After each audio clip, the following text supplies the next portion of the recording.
amazing Sunday, and I'm so glad to be on your screens to present to you another epic edition of the Living Speaker Show. I am Nana Kwame Tipempe. You can call me the General. On this show, as you know, we have an interesting video for you. We also have a discussion, a youth-related discussion, and also the Feel the Vibration segment. Stick and stay whilst we enjoy this video, and I'll be right back on your screen.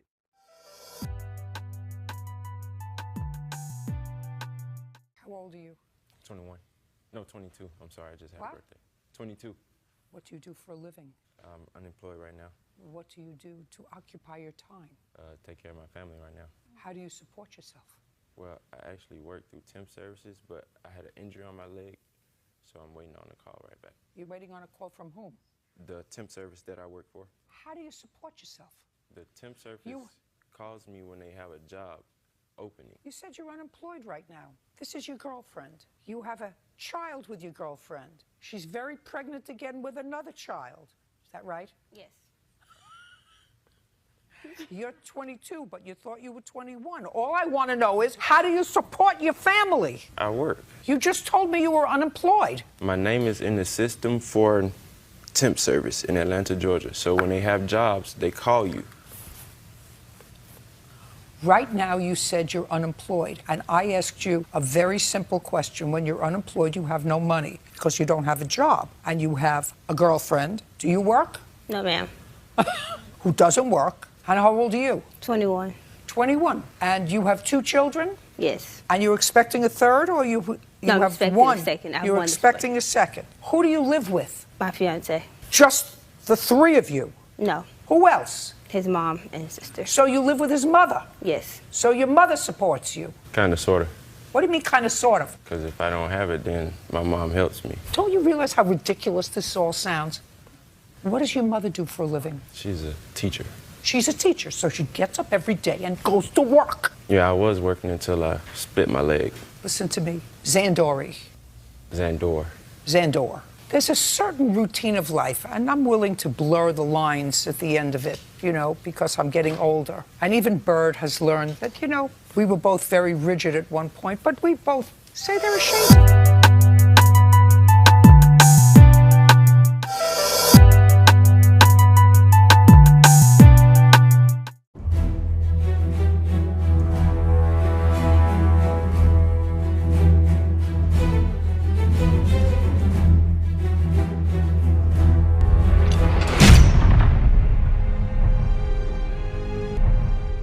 Feel the vibration.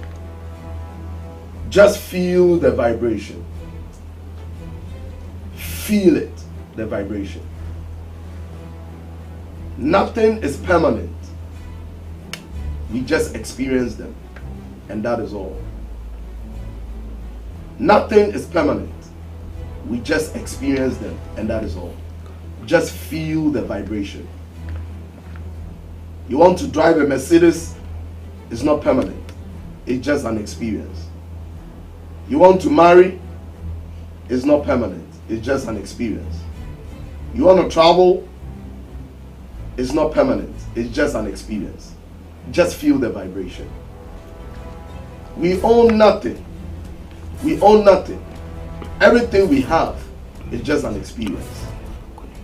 We cannot hold on to one thing for a longer time, because all men shall return to the grave. I repeat, nothing is permanent. We just experience them. You traveled to the US, you came, it was an experience. You want to be on a first class aircraft, it's just an experience. You want to get married, you are so bothered about marriage. You want a church wedding, you want a classy wedding, it's just an experience. Because even in heaven, there's no wedding. There's no marriage. You just want to experience things. And you are worrying yourself all over. You are bothering yourself. You cannot sleep. You can't eat. You are competing against people for nothing. Nothing is permanent. It's just an experience. We are just experiencing the things we are going through. So if you go through a bad situation, know that because it's an experience, don't hold on it for long. Just let it go. If it's a good feeling, it's also fleeting. it will go, because they will not stay with you permanently. But today, I, the general, will tell you that there are 3 things that can be permanent in your life. Number 1, your words. A great philosopher said, don't speak anyhow, because you cannot retrieve them. Even if you retrieve them, it will still be there for reference. Number 2, another great philosopher said, protect your reputation. That is your most valuable asset. And the last one, your experience with God. These are the 3 things that can be permanent in your life. He said a good name is better than riches. It's better than silver and gold. Just feel the vibration. Feel the vibration.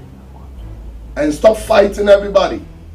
Stop worrying about things, because the good book says, why do you worry? Do not worry. Be careful for nothing. We are just experiencing everything in life. Even sex is an experience. It's not permanent. Every good thing you have is an experience. You can never own it forever. It will leave your hands. At the end of the day, when we return to the grave, we return with our name, the things we said, and we are going to meet the God that is going to judge us. Just feel the vibration. Feel it. And think positive. Move on. Even if you go through a bad situation, know that because it's not permanent, it's just an experience. The Bible said, and we shall glory in tribulations. Because in tribulations, it will work patience. And patience will work experience in Romans. Feel the vibration. I'm here to empower you that whatever you've not experienced in your life, anything you are dreaming about to experience, know that you are going to get it. But at the end of the day, when you get it, know that you cannot have it forever. You cannot own it forever.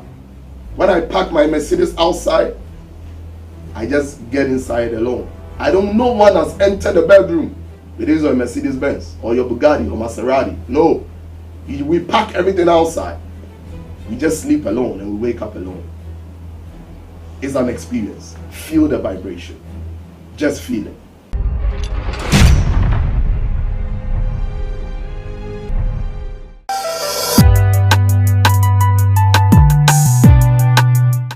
Michael Amponsa is a Ghanaian research analyst, born in Tema and also a graduate of the University of Ghana, and currently a PhD candidate, a deacon at the Apostolic Church of Ghana, and a discipleship teacher.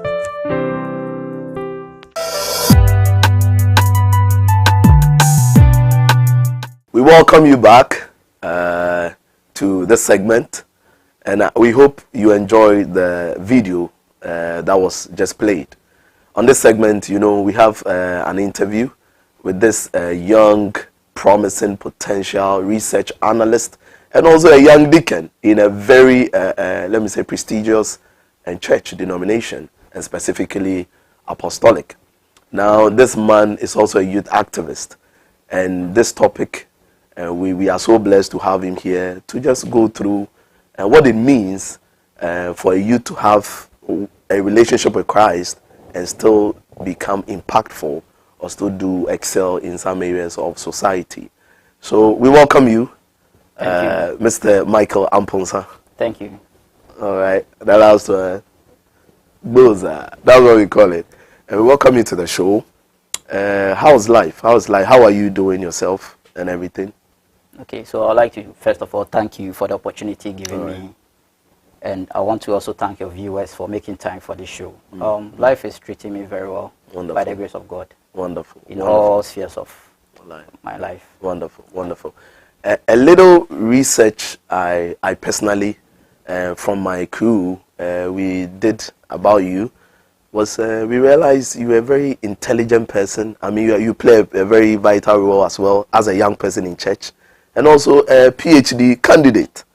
And in fact, how has your relationship with Christ affected these areas of your life shortly before we go to a substantive issue? Christ has been my bedrock. Wonderful. And I rely on him to make every decision I make in life.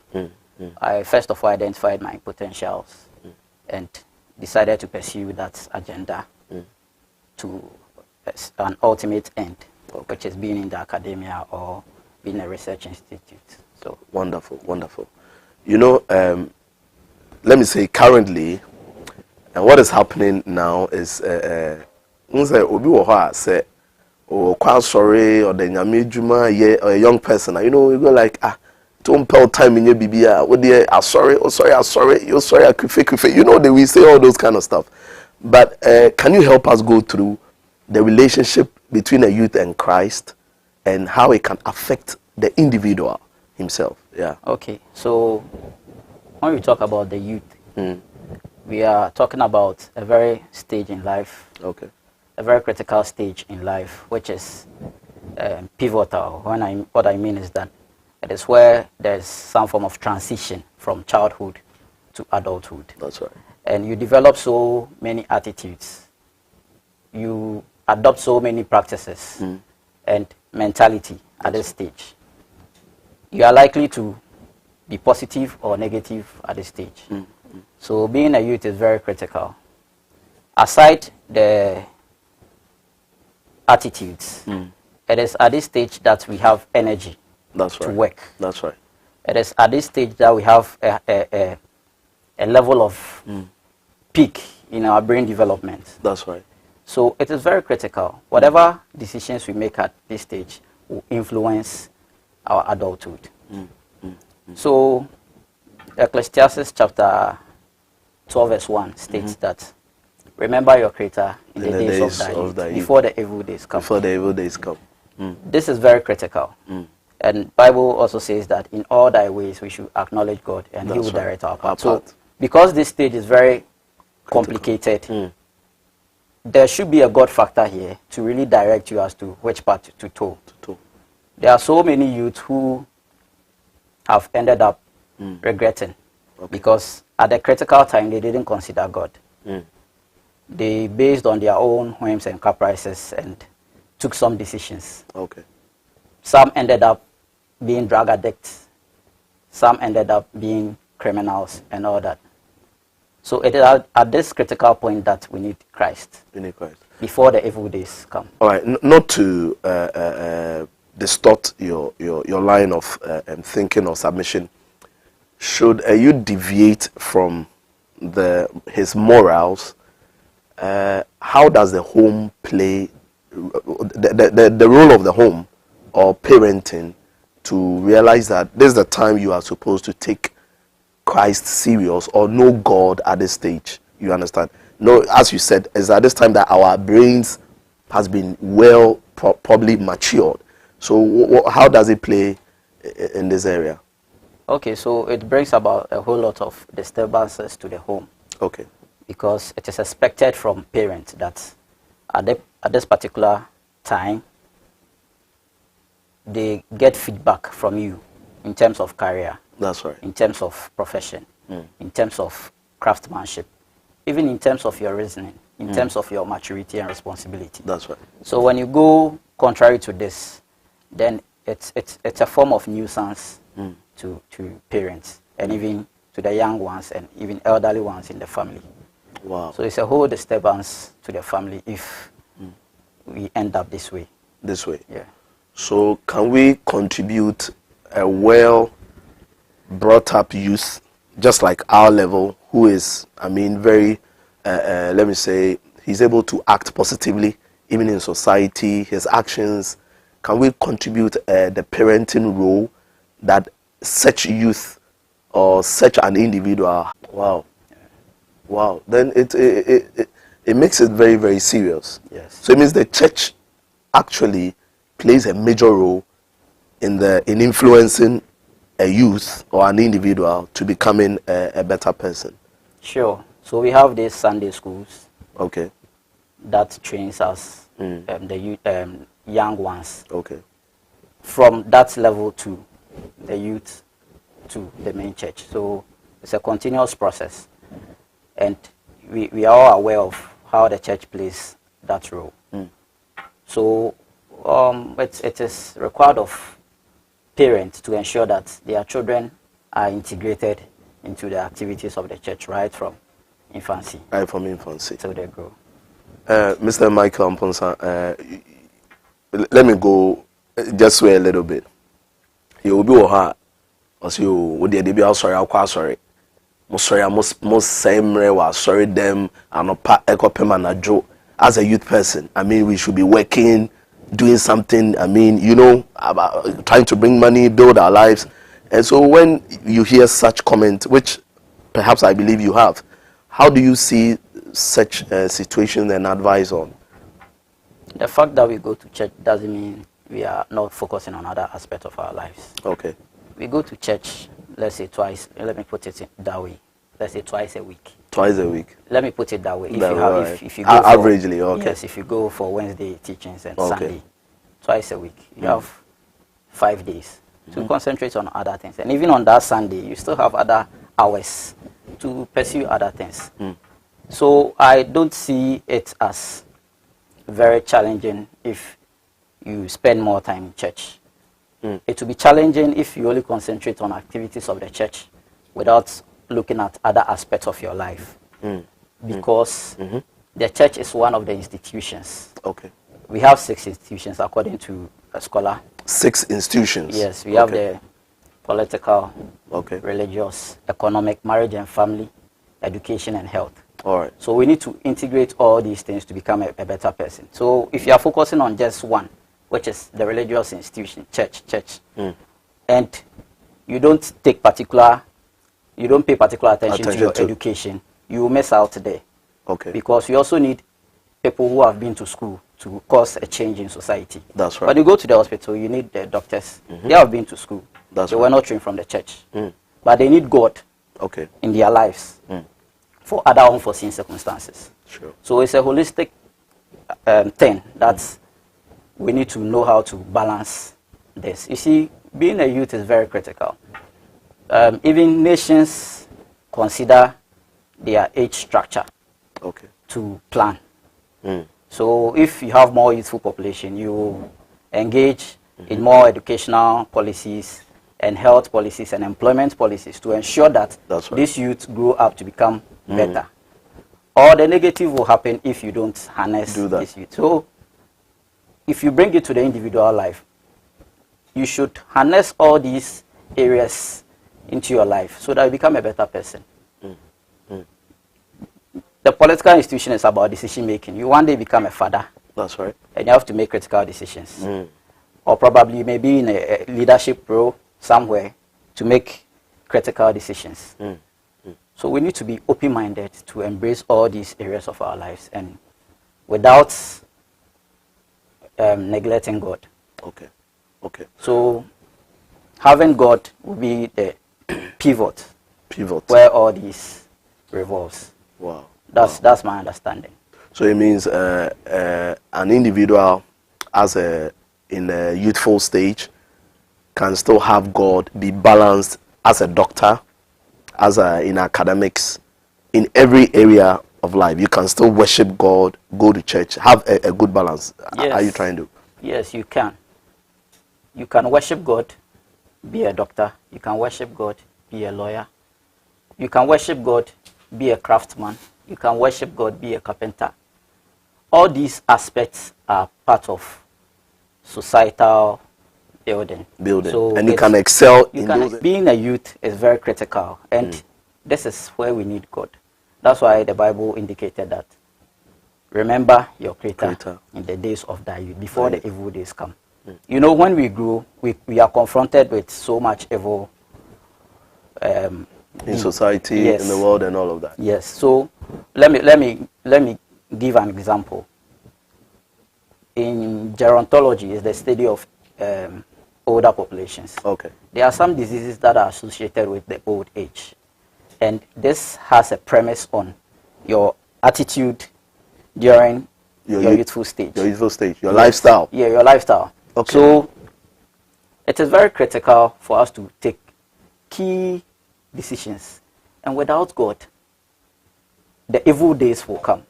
So we say, remember your Creator in the days of thy youth, before the evil day will come. When you remember your Creator and you direct your paths, the evil days you may not be confronted with the evil days.